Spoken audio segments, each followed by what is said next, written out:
Alright, I'm going to go ahead and explain how I made this Jeff the Killer costume. So first of all, I went ahead and just started by taking some glue, some of the purple glue, and kind of just sticking my eyebrows up in layers. I'm kind of new to that, and I feel like I didn't do a great job. I'm still trying to figure it out, but did what I could with that. And then next, took some tissue paper, kind of ripped it in half in a way it's thinner, and then just kind of cut it to the size of my mouth. I say cut, but I used my fingers. But just layered on liquid latex on top of it and kind of held it in place and waited for it to dry.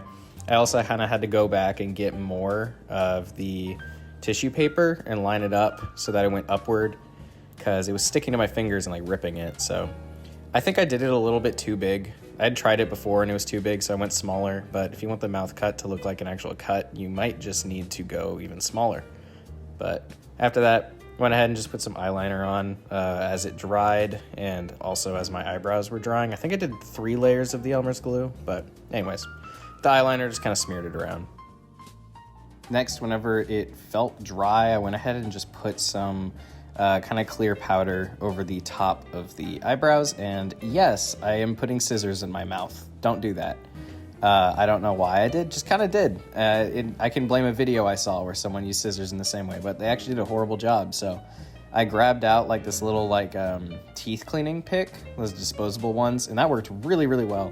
And you kind of just pick away at it and scratch, because you got to be careful not to like rip parts of it, off of your face, especially on your lips, because those can come off really easily.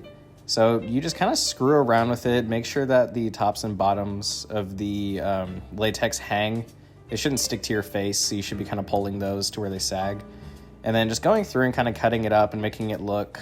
I mean, you can go for a cleaner looking cut, but I like it really rough, kind of look like a tear a little bit. I feel like that looks way creepier. Then after that, I went ahead and kind of wanted to go for like a botched nose look. So I went ahead and put the same paper over my nose and, waited for that to dry. And you can see me blinking a lot because... it kind of burned the chemicals in it, so I don't recommend. Sorry, my cat just jumped on my lap, but yeah, I went back for a second layer on my mouth as well, and I just did this so that I could peel it, and it made it look all fleshy and kind of torn. Then after that, I went ahead and put some, I think it's called primer. I'm not great at makeup. I think it's called primer. I put primer on my face because I wanted the face paint to kind of stick a little bit better. And after that, after my nose was dry, I kind of went in and used the same pick to cut holes in my nose and just kind of tore it to make it look, like I said, kind of botched.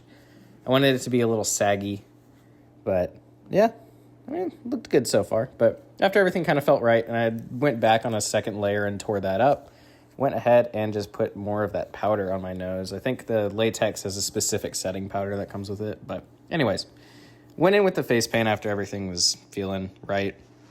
Now, I dropped my blenders on the floor, and I did not feel like cleaning them, so I just used my hands. So it's a little bit messy, and I've noticed specifically with the type that I use, it's really not great looking when you use your hands. It's better to use a blender and kind of tap it, but I did what I could, and I knew the blood would kind of distract from it, so I knew I could be a little messy. But yeah, I went in with my hands, just kind of probably did a little bit thicker than I should have, but I really wanted it to be as white as possible. So went ahead and did that, and I'm just going through in as many layers as I can, kind of getting as much as I can. I really didn't want any pigment from my skin underneath to show up, but it still happened, unfortunately. And then I made sure to kind of get my neck, and I was kind of fine with my neck being a thinner layer. I really just wanted my face to stand out. And of course, after that, just putting more of that powder on to kind of, makeup terms. Yeah. But yeah, I mean, I've done corpse paint in the past, but I'm still not fantastic at makeup. I want to get better, but, this is good practice. I really like doing the SFX makeup. It's a lot of fun, but still, I have a lot to learn, especially when it comes to this segment with the foundation, just because I feel like, especially in this part here, when adding the contour, by the way, yes, I put a ton of contour on purpose. I wanted it to be kind of stylistic, and I promise I know a little bit what I'm doing, even though it really doesn't look like it now that I'm watching. But anyways, I feel like the contour would kind of pull a lot of the face paint off, or the foundation, I mean, and it would kind of not leave it as white underneath. Like, it would be black, but then you could see the undertones of my skin, and I didn't really like that. And I had to go back with the face paint and correct a lot, but Yeah, just kind of screwed around with the contour, kind of blended it out or tried to blend it out. I was trying to think of what it would look like under the light. It was dark outside, so I was kind of fine with it looking a little goofy in the light because I was going to be outside. My friend's band was playing at a little party, so I was trying to think of what it would look like there rather than indoors, so I wasn't trying to think too crazy about how it would look, and I think I went into corpse paint mode a little bit with that. But anyways, here, just took some skin-colored foundation, some fake blood, and some black face paint. Kind of mixed it around until I got the shade of my mouth. I don't know if you're supposed to put foundation in your mouth, but probably not. But, I mean, hey, it worked, and I was okay with how it looked. But kind of went in with that, and then next I'm going through and just watering down some of that fake blood and just tapping it in layers to make it look like, kind of like clotted blood in my mouth a little bit. Just kept going in layers, going heavier and heavier, less water on the paint, so it stuck more. And then now I'm just going through and just kind of painting up all the flaps, kind of moving it around a lot, trying to get the creases correct with it in a way that felt natural. Oh, yeah, my cat's meowing now. Okay.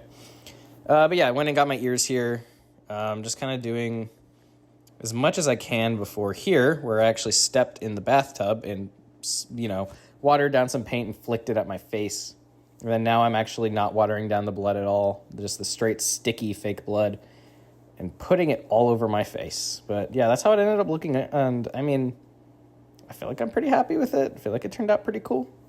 And I mean, I know I'm not great at explaining because I'm not great at makeup in general. But I mean, this took me a couple tries. I was pretty happy with the final results. I was hoping this was a little bit helpful to somebody. But yeah, this is how it turned out.